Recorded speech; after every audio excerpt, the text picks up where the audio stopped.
Fire the top employees of the Bureau of Criminal Apprehension, including but not limited to Drew Evans.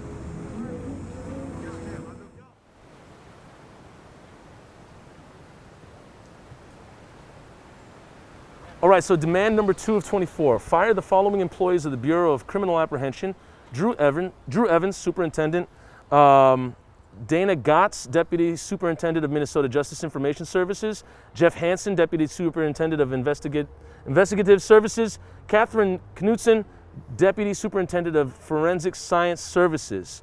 Now, it's important to point out that the BCA, the Minnesota Bureau of Criminal Apprehension, is a statewide criminal investigative bureau under the Minnesota Department of Public Safety that provides expert forensic science and criminal investigation services throughout the state of Minnesota. Okay, why is this part of the 24 demands? All 4 of those employees are corrupt. Okay. Drew Evans, Dana Gotts, Catherine Knudsen, Jeffrey Hansen, they all have their names on every one of those cases where police got away with murdering Black, Brown, Indigenous people with impunity. Okay.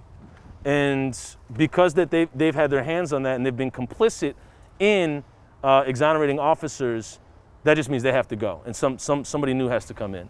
Yeah, I mean, it's working towards holding those police accountable. If they have shown like a clear pattern of corruption, I don't think it's time to give them another pass or to reform them or to teach them how to be better. Yeah. So if in any job, if you show like, consistent examples of corruption, you should just be let go. I mean, right. Consistent examples of them wanting to let the police off for murder of Black, Brown, Indigenous people. And what does this have to do? I mean, this is obviously what it has to do with justice, but the thing in the beginning was, what does justice look like? You kept getting asked, what does justice look like? And this is part of it. Where in here does it lend to justice down the road as well? Does it mean that people coming into these roles will be held accountable, or they're not just like operating just with impunity the whole time?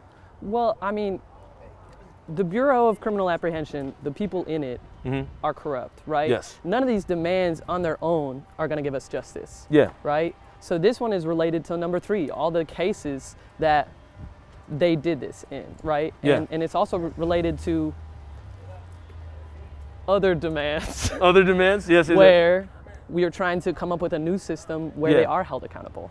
Yeah, exactly. And the other demands, if you know, you know. In regards to that. But no, but I don't think it needs to be cut, because I think some people, they need to understand that. That also, they're related. That the demands are related. Yeah, they are related. They all overlap. And so the BCA has been doing this forever. Yeah. And so this hasn't necessarily, could you even go further and say, okay, these people need to let go, be let go? Could you even say maybe the BCA needs to be shut down and reimagined? I'd say that, yeah. Because we have this thing, you have this line of imagining a world beyond policing. I mean, I don't think it's that much of a stretch to say imagine a world beyond the BCA. I mean, that's the idea with number 5, is that the BCA isn't good enough and they're too close to all these cases. They're working with police, people that they are usually working on the other side of, right? So they're usually on the side of like prosecuting criminals together. Yeah. How are they expected to prosecute these police when they have to work with them every day? Exactly. Yeah, and that does go into 5, where it's just get somebody outside of. I mean, it's incestuous. It's asking somebody like, put your family member in jail if you're working every day together. I'll just give them a slap on the wrist and let them walk. Right. Okay. Well, thank you so much for educating us on number 2 in the BCA. We appreciate it.